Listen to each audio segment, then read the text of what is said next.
Jessica Pettitt again, and today we are talking about Chapter 5, Homeland Security. And my friend Michelle, who you may recognize from the very, very first context video, has agreed to read this chapter with me. And for those of you that may or may not remember, is the kind of wonky that's going to send us down spreadsheets and summaries and additional handouts and all kinds of wonderful stuff, because that's how she thinks and likes lots of information, and is a normal, regular person who didn't really know that much about Homeland Security, and neither did I. So this is a big chapter. We're recording this on the Saturday following inauguration, and Homeland Security obviously is very up in like an immediate priority, as far as the department goes, as far as the role of ICE goes, and the way that this is going to impact refugees, undocumented people, people with green cards, different kind of visa status, and undocumented immigrants in the United States. So to get us started, Michelle, most of my friends have something burning a hole in their pocket. So what is the burning hole that we need to start with?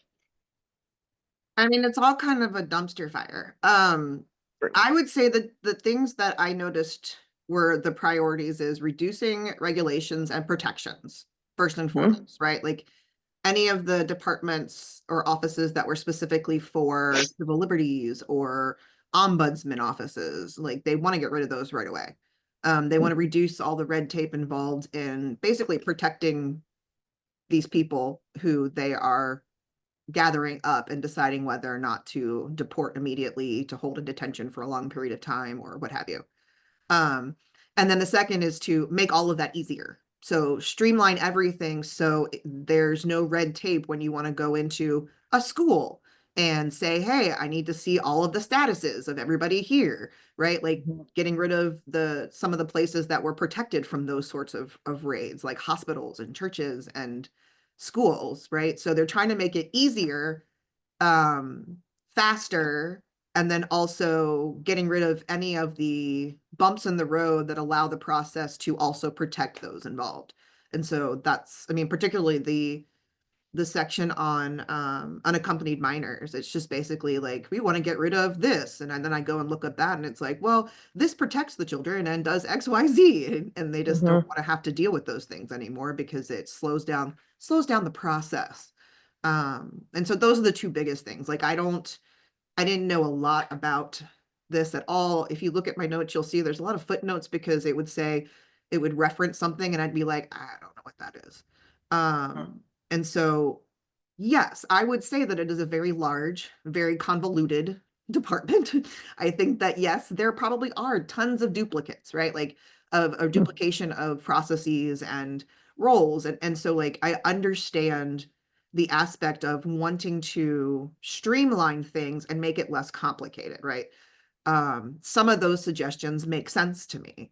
But the underlying, they're not doing this to make it a more just process or to make it better for those who get involved. They're doing all of these things to make it easier for us to not care about those individuals and what happens to them, or why they're here or what have you. And that's the thing that I think is most upsetting to me.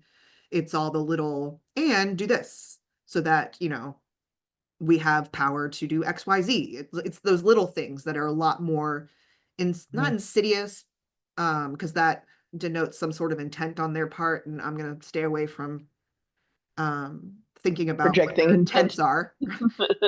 But it definitely raises some red flags in terms of the concerns that I have in regards to how do we humanely help people who are coming to this country for reasons. They're not just coming to be here. Like it's not like there are specific reasons that are drawing them to this place, a lot of which is propaganda that we put out in the world.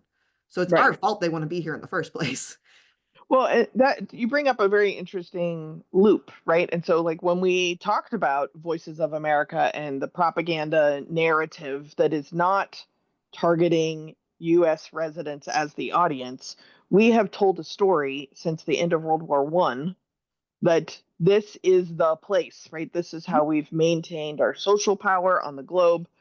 So if it's helpful, I didn't know what I didn't know, and it like each sentence it just became more apparent that I don't know something. And on theme with the other chapters, this is also like a poorly written, badly cited, not well researched personal gossip column about the problems with Homeland Security. So it's not the best source. I came in not knowing anything. So what was helpful for me is I came up with kind of two worst case scenarios so that I could read the sentences through these worst case scenarios because it's so vastly different than my own worldview, which is like compassionate and Mhm. empathetic and caring about other people. So how do you take that out? And then it became a lot more understandable when you take that out.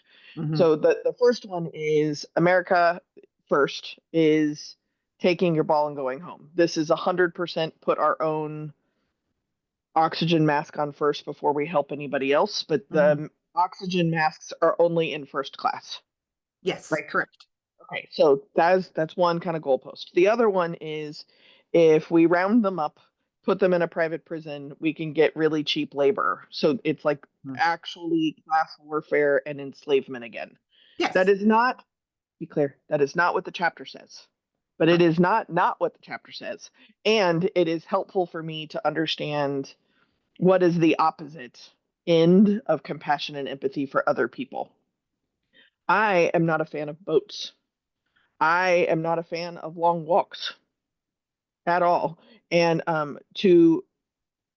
where this came up in the Department of Education chapter discussion too, is to put children in a very dangerous travel long period situation because that is the only hope of something better from where you are at is one kind of child separation that I think some people are a little more familiar with. Um, that the children are kind of being sent into better opportunities because things are bad wherever they are at home. That is also the case, as in the first Trump presidency, that there is children separation with family members once they do cross the border, then families are separated. And now we have been introduced to a third, quote unquote, more humane, I'm using air quotes for those of you putting away dishes, is even if the children are citizens and the parents are not, instead of separating families, we'll just deport the entire family, Mhm. which does create a window for deportation of U.S. citizens. Mhm. One out the gate, Trump is attempting to get rid of naturalized born citizens, which, just a little fun fact, Barron Trump was born in March. Melania became a citizen in April. Barron is a naturalized citizen. Of course, because it's not about them. No, They're it's not about protected them. because they're wealthy. They can buy their way out of anything. Right. I mean, that was So, something else that they put in here. It's like, oh yeah, we want to provide expedited sources. And then you look and it's like, well, we're going to keep everything funded through fees that the people have to pay themselves in order to go through the mhm, process. And oh, let's just, create a fast pass that we can sell for this amount of money, right? right. Like they're Disneyfying it in terms of, well, you don't want to wait in lines anymore. If you have a certain amount of money, you get to go to the front of the line. Here's this fast pass. Yeah, this might be an idea that Disney actually wouldn't like. Interesting. I know that when I was in the Peace Corps, getting the visa lottery to get into the United States, which is the CB1 app that was closed down on Inauguration Day, Mhm. my Bulgarian colleagues, they would pool money from every human being that they knew so that they could take a snapshot, like a screenshot of the balance, and then gave all the money back so that they looked like they had a certain They amount had of more money in the money. account. Yeah. And it is very, it's important that those of us that were accidentally born here and never had to think about this, like this is not like a piece of paper and then you get a visa. These processes take years.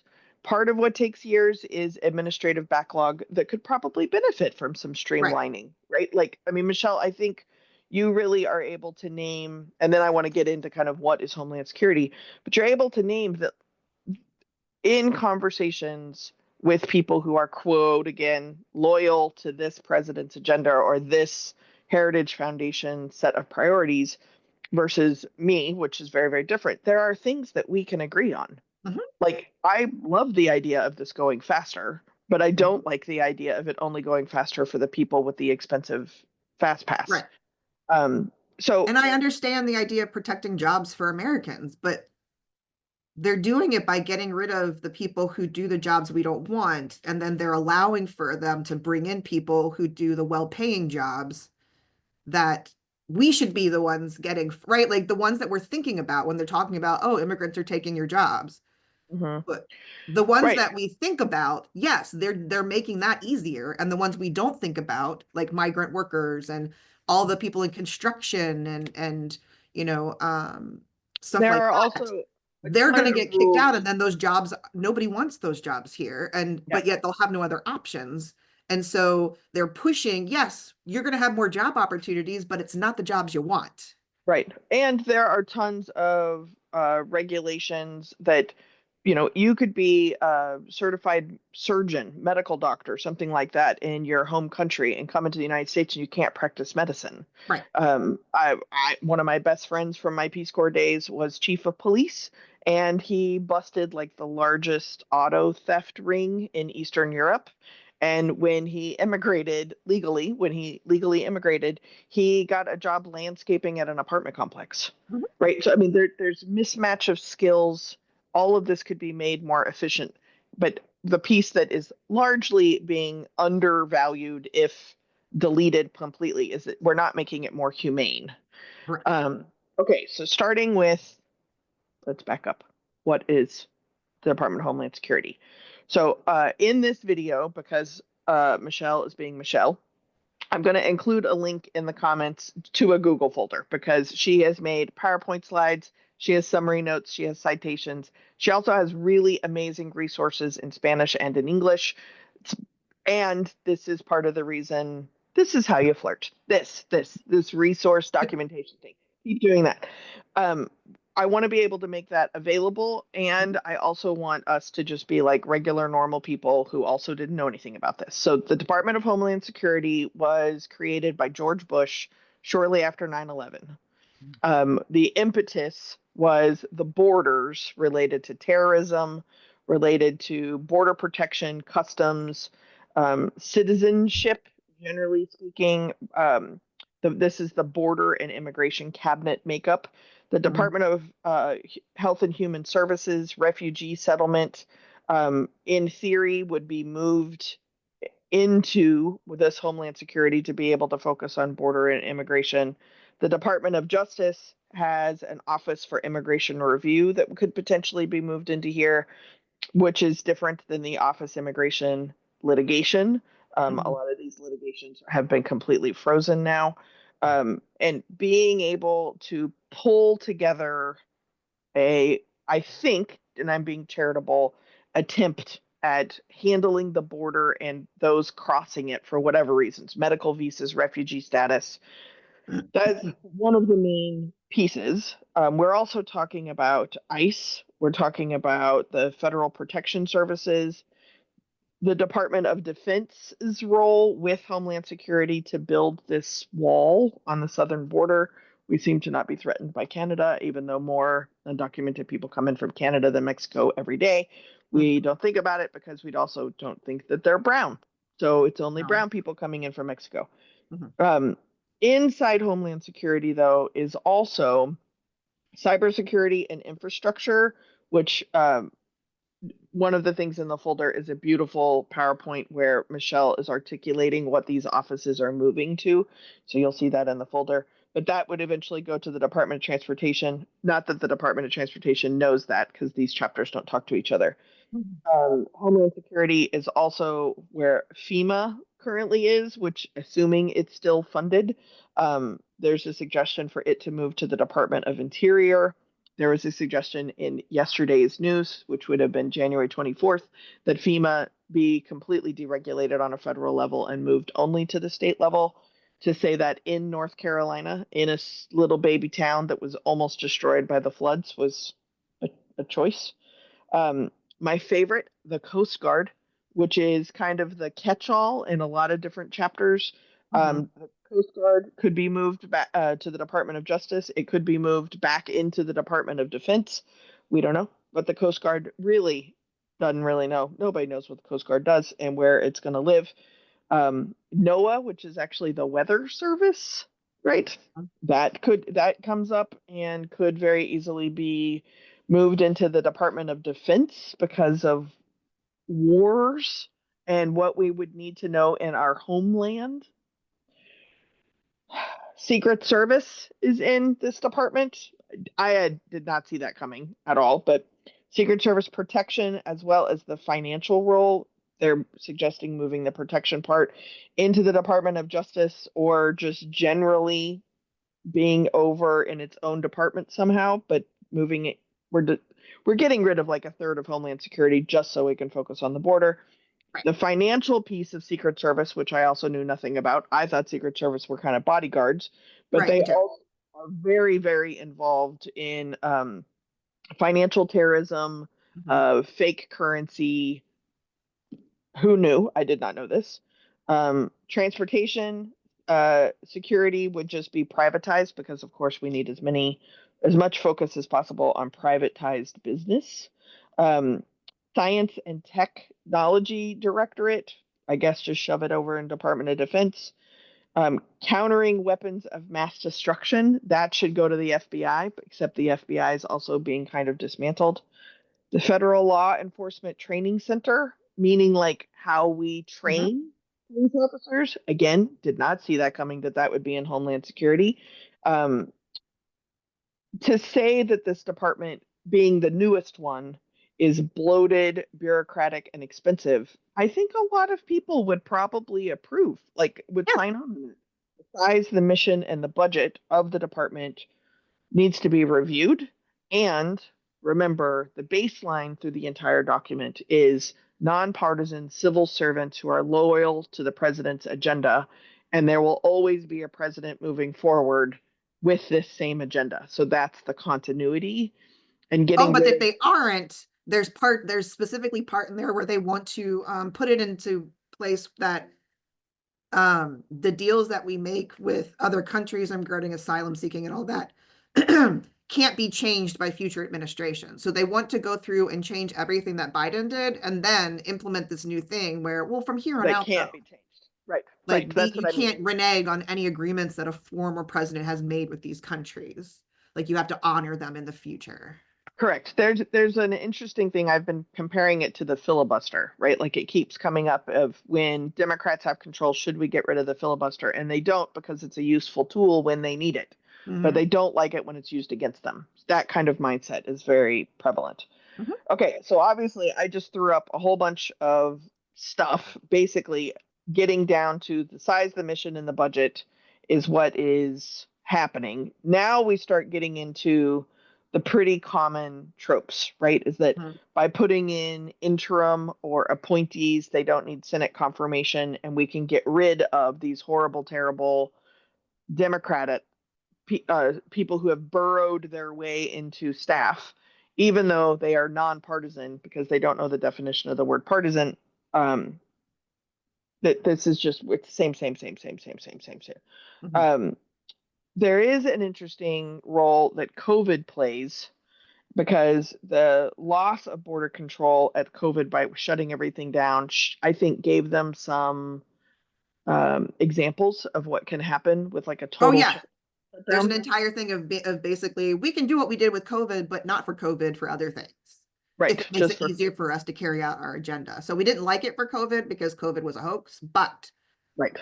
we But it do was like convenient. we do like what was able to happen when we pretended that COVID was an issue. So we want to kind of be able to do that in other things that we personally make up. Correct. Okay, so I have basically made it through page one of my notes. The only little shiny subject, little sparkly bit is that it does state that we should rely on the good judgment of officers.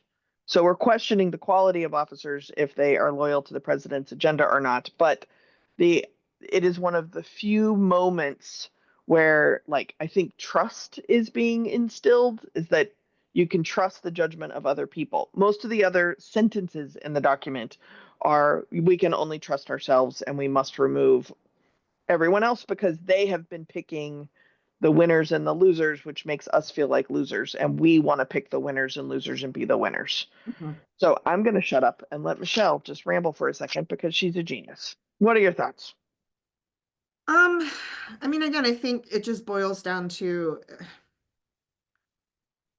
I'm a part of this program because I do civic engagement program on campus called Deliberative Dialogues, and it's a way to have conversations about what we talk about or what we call wicked issues that have very strong morality viewpoints put into them, right? And part of that process of being able to have those conversations, like you said, is recognizing the things we agree upon, right?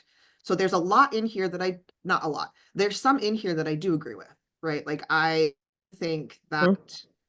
we need to have more oversight of budgets, and we need to streamline things, and it's, all of our processes are all sort of convoluted and they need to be made easier, and I agree with all that. The part where we then have to sit and have a conversation is, well, what are we willing to give in order to get Right. to there, right? And I think I have a higher threshold in terms of when I'm not willing to give up personal, safety and security of these individuals. And I'm not willing to give up other people's access to coming to our country.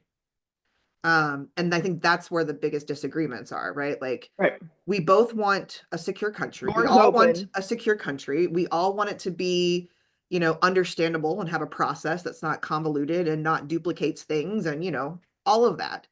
And they're willing, in order to do that, they're willing to give up recognizing the humanity of these people in order to get that accomplished. Well, the fundamentally the thing is, I think those of us with this kind of ideology approaching this argument, we're not threatened by people coming into the country. Correct. That's where compassion and empathy comes in. I am aware that there are threats, right? Like if we want to talk about fentanyl, or we want to talk about cybersecurity, or we want to talk about terrorism, okay, I am down for that. But the average situation that is happening at the border is not threatening to me, and it actually makes me want to open the door wider in a more humane, efficient way. That's Right. fundamentally what I think you're talking And I think that that's what the Project 2025 folks, and anybody who is considered, or anyone who supports these efforts, who are MAGA Republicans, because I wouldn't even say Republicans, because, about. There's a MAGA difference. Republicans, like, they're amazing at focusing people's attention to a group of people that are more easily demonized than actually taking a step back and thinking, what are the real ways in which we everyday citizens are at risk, Hmm. right? Like, it wants to take away, national support for elections and election security when it comes to cybersecurity. I'm sorry, but I'm more concerned about foreign countries, manipulating our elections than I am about, a dude wanting his family out of Colombia because it's dangerous. Like, that isn't a threat to me, but manipulating elections is a threat to me. Or, so Manipulating democracy. right, manipulating democracy. And then also there's language in here about civil unrest, Hmm. that civil unrest is part of democracy. Like, It's not, I mean, it's the backbone. Being able to right, push back, dissent, complain, question is a fundamental use of the people who live here's voice. And that is what's being taken away.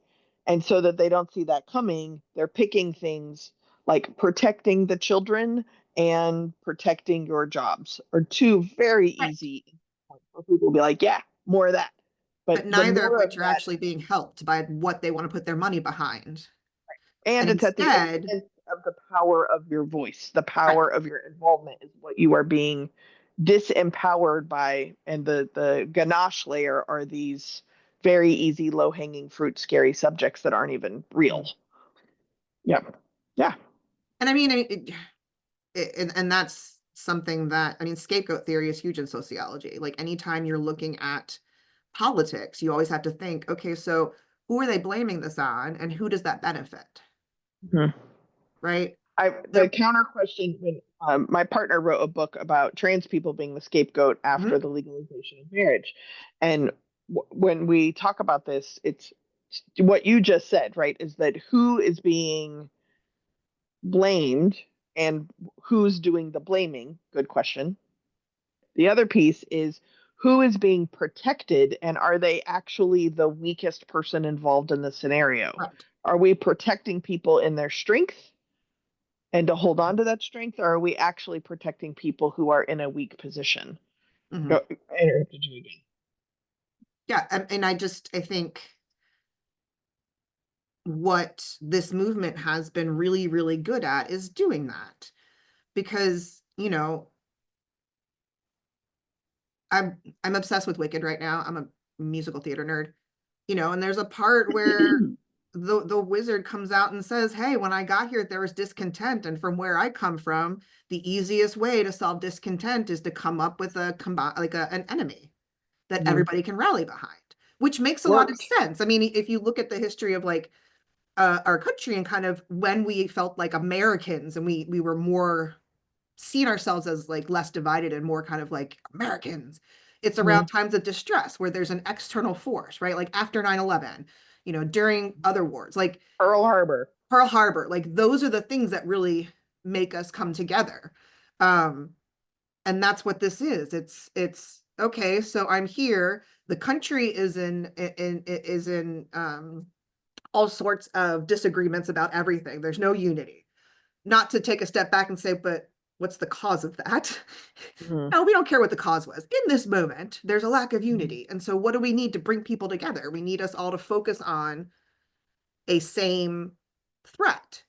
And they're really good at keeping that focus on those threats. But what they're doing is they're creating the smoke screen because ideally what they want is to make as much money as they possibly can in the time that they have access to this.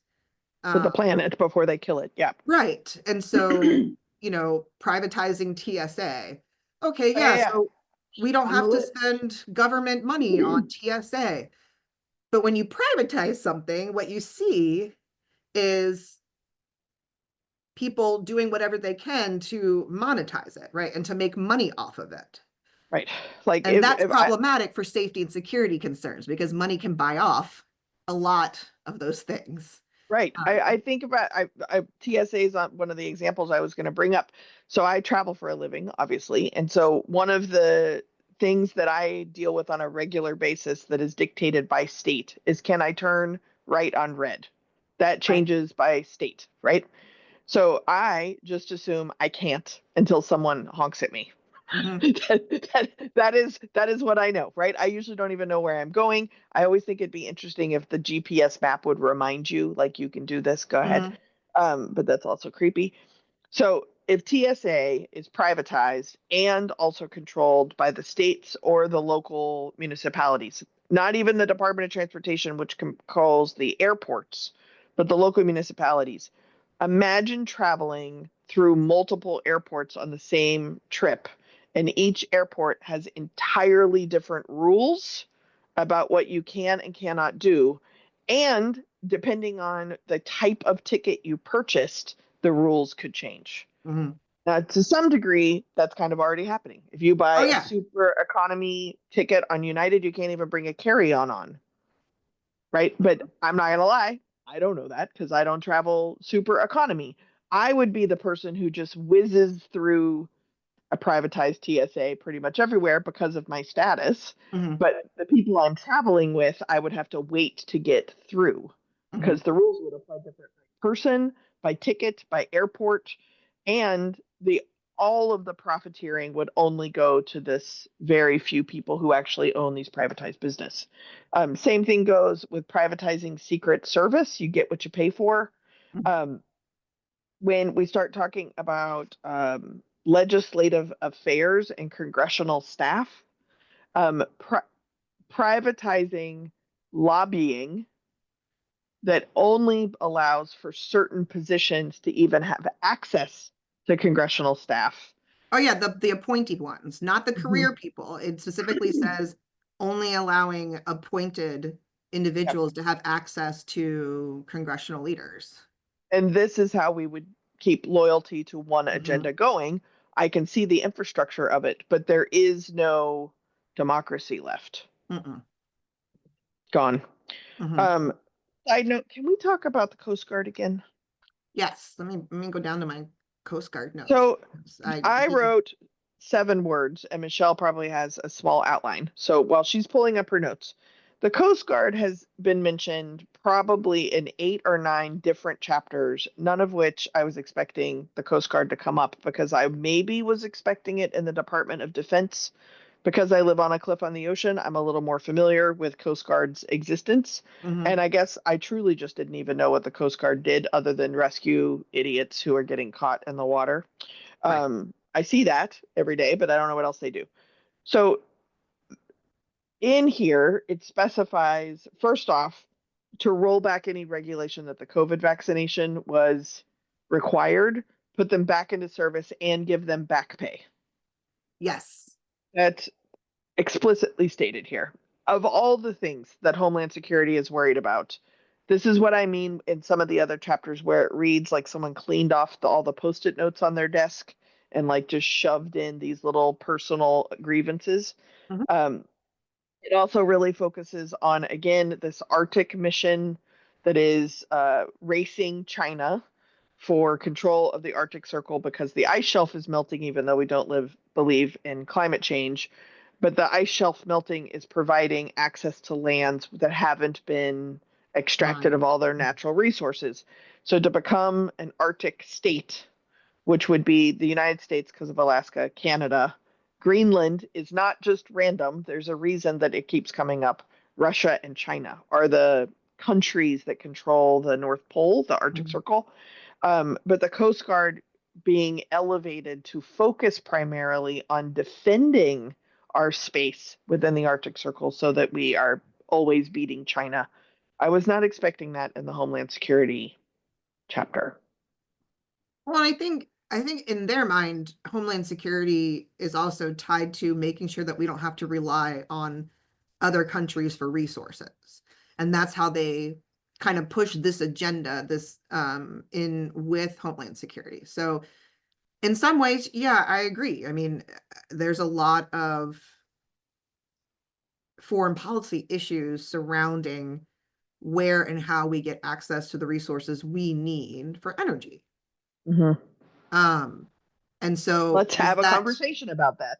right? So like, yes, that's kind of in my mind that falls underneath the idea of Homeland Security. Like, if we don't Mhm. have to rely on foreign countries for these resources, then we're America first. right. Then we're less entitled, or we're less beholden to them. We're able to take care of ourselves. So I understand how that in their mind fits in with this. The thing that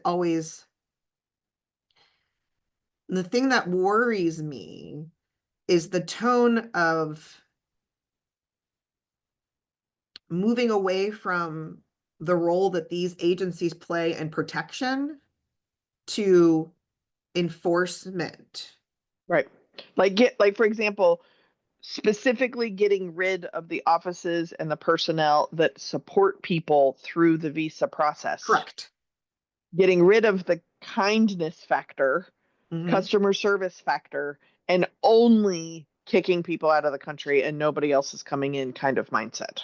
Right. And so I think with the Coast Guard, it's just one of those ways in which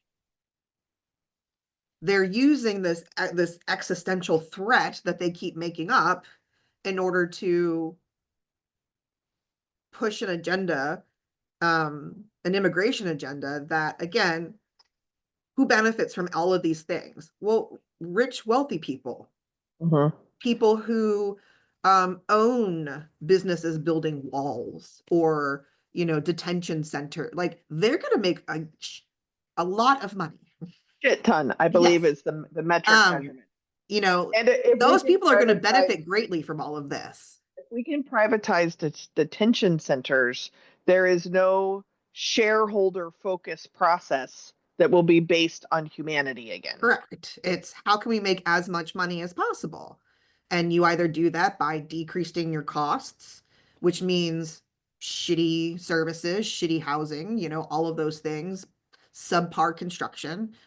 And then you also decrease how much you pay the people to do the work, right? So then you get people who are in there who are there for very different reasons than how the people that I would want overseeing deportation centers, right?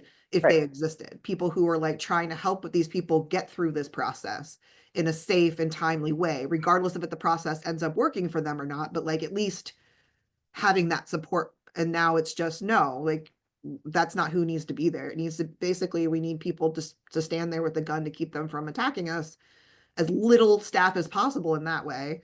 And then, you know, we don't need to provide them with services outside of hoping Because they there's die.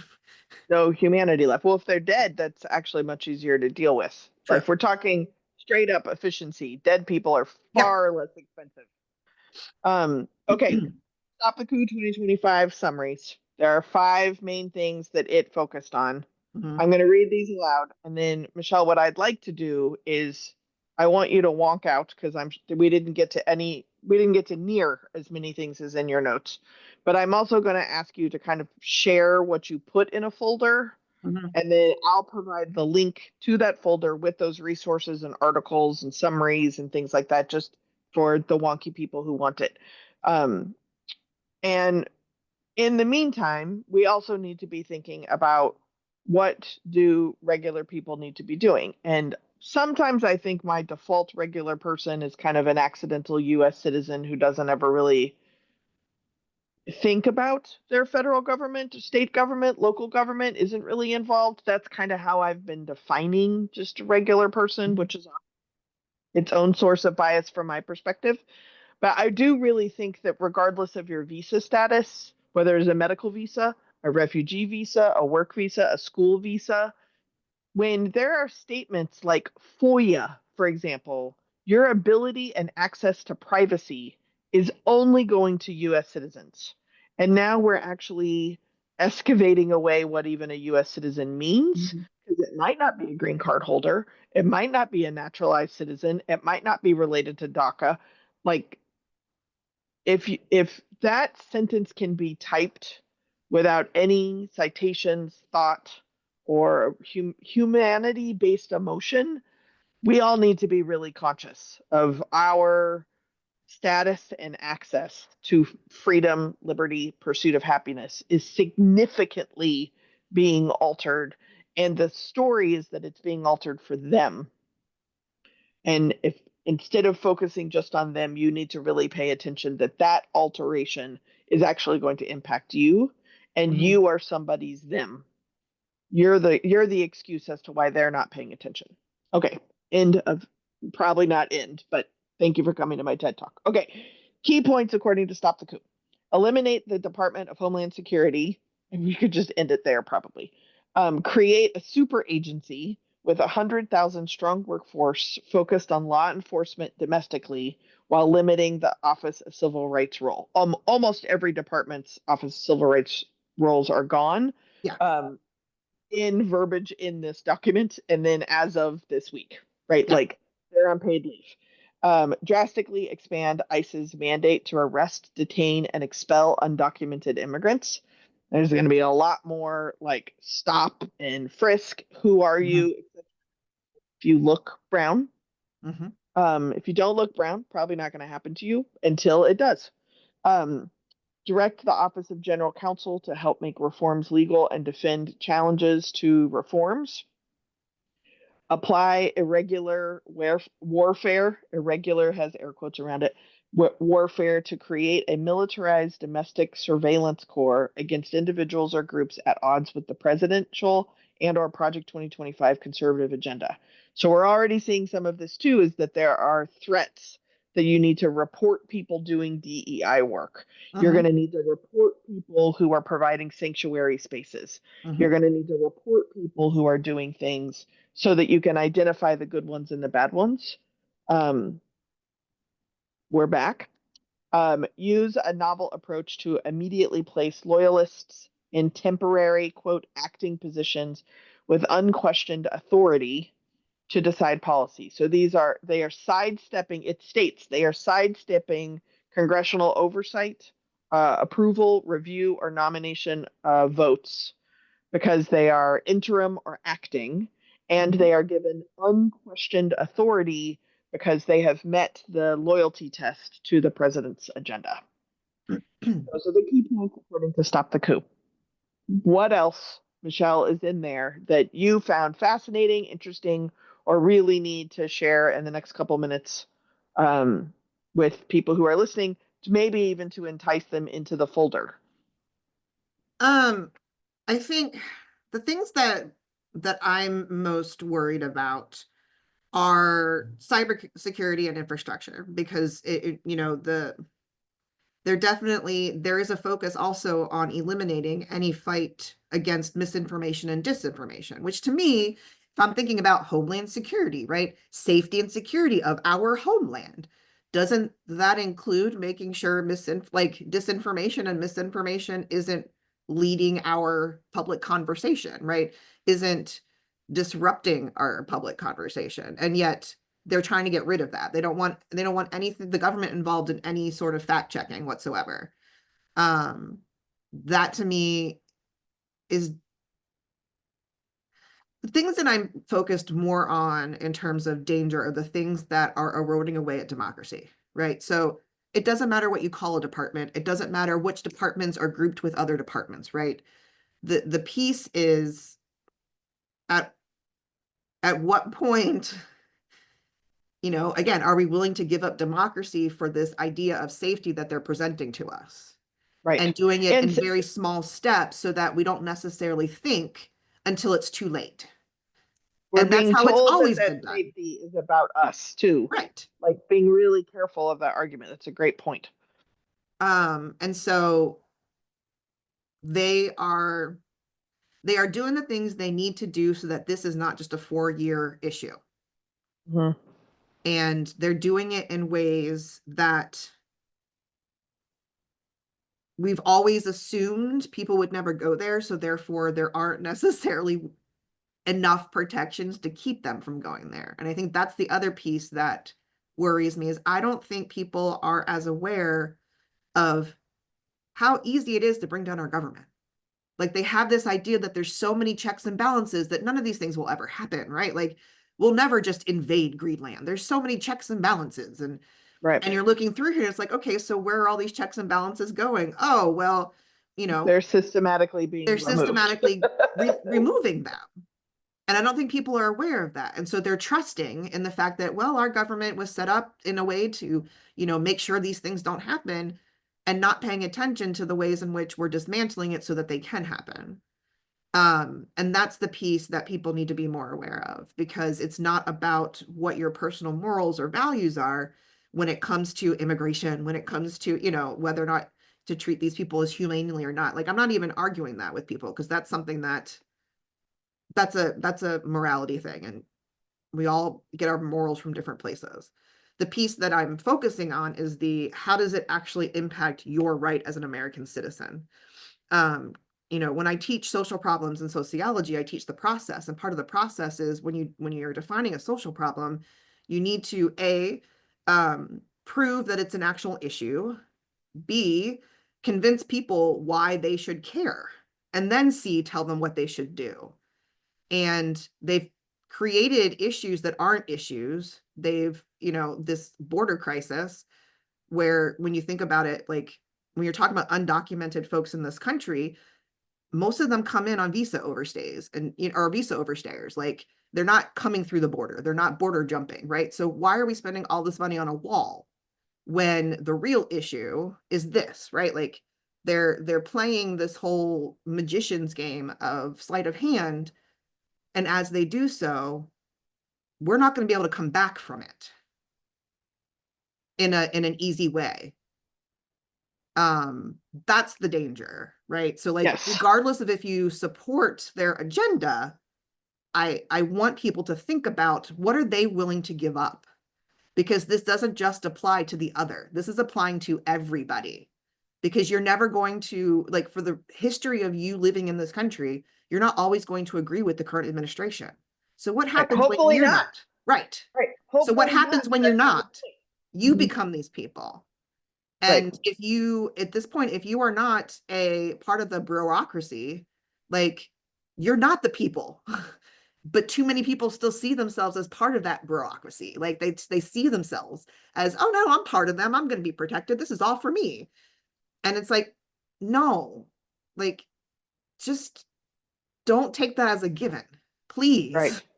Regardless of Well, what you want to happen, you will want in 8 years, in 12 years, you will still want basic rights as a right. citizen. I think, I mean, I want to be really mindful of time, but Yeah, sorry. I think that the piece that you're making is probably the best thing that we can be doing on our own Mm-hmm. is number one, recognizing that use it and lose it Mm-hmm. or lose it, right? And even using it and losing it is possible, but there our ability to take for granted what pursuit of happiness, liberty, and freedom actually means, Mm-hmm. or what people have worked towards to gain access to those things that are already inequitably distributed amongst the human population. If we're not paying attention, it is very easy for it to be eroded, and it is being disguised by things that capture our attention that aren't happening. Mm-hmm. If our homework, right? So like let's in the folder, and we'll provide the link again at the bottom. Michelle, you have a really good just org chart of what the Homeland Security is as of, let's say, January 19th, right? Mm-hmm. So we can track what's changing. You have another slide deck in there that really walks you through where these offices and services are moving. It is important to mention that the chapters on those other offices do not mention that they are Mm-hmm. bringing in So they Homeland don't know what Security. they're getting. No, because they didn't talk to each other. And most of those offices are also being gutted. So Mm-hmm. everybody's shuffling these things to places that are being shuffling things. I don't know where anything's going to land. There's some really good articles in here. I put your notes as well for your primary recommendations, your summary notes, the starter guide, Know Your Rights, both in Spanish and in English. I highly recommend people do their homework and share it. And then the last thing I'm going to say, and then Michelle, you get the final word. My therapist, when I was feeling kind of like, oh, what am I supposed to do now? And my therapist said that we have no idea what's going to happen, but we know what we can do. And if that's like clean out your spare room and prepare to provide sanctuary for someone who's going to need it, while also really coming to terms with the fact you might be the person who needs it, Mm-hmm. that is a way to balance both your privilege and the realities of what's happening as we are becoming more and more disempowered Mm-hmm. while we are residing in this country. So, what's your final word, Michelle? Um, I think I mean, basically what you just said. Learn, if you don't already know, what your rights are, and utilize them. Utilize them to do what you can. And so, ICE knocks on your door, know your rights. You don't have to open the door. You don't have to, like, all of those specific things, exercise those rights until they're gone, because Mm-hmm. that's really our biggest defense right now in what's happening, is the rights that we still have. And they're going to keep trying to take them away, but as we still have them, utilizing them to their fullest to not only help yourself, but to help those around you. Um, and you know, particularly people who work in places that used to be considered safe, schools, hospitals, churches, right? Like, you need to know what your rights are in those situations. You need to ask your office, your campus, your what have you, what is our process going to be when this happens? Not if it Right, happens, right. when this happens. I mean, I remember during the first Trump administration, when they were talking about, a whole bunch of different things, that's one of the questions that I asked. I was like, what are we as a campus doing? If they Mm-hmm. ask us for this information, are we turning it over? Do we have to turn it over? Right? Like, at what point, what's our plan? Because it's hard to make those decisions in the moment, and the moments are coming, right? Mm-hmm. They're If coming. they're coming. So be proactive in knowing what you can do in that moment, and just do what you can to not help. Right. If I can do a selfish plug in my new book, Bubbling, Almost Doing Good, I walk people through a very simple, clear, thorough process. If you do not already have a what are we going to do when they come knocking plan, I would highly recommend walking through the 6 steps so that you can actually be prepared and respond accordingly, because the time is now to recognize a problem that you may not have ever had to deal with. And if you are Michelle? somebody who is going to put up resistance, I also encourage you to talk to the people around you and Mhm. figure out, well, what are their plans? And what Because has their already happened? You plans might are not. to fully participate and give people whatever they want to. You might need to start making some tough decisions about Who are you friends with? who are you Um, friends with? Who are you connecting with? Who are you giving information to? right. Who very much so might be using it against you if Absolutely. face to face with somebody who's asking them to do so. And I know that that's scary, and I know people think that that's like hyperbole, and but it's not. You know, Well, if and I'm doing work. even if it is hyperbole, you are responsible for knowing where are you and what's important enough to you. And it, you can role play that before it's real, but the realness is potentially coming. Mm-hmm. So, on that very scary note, and potentially a call to action, Michelle, thank you for wonking out with me.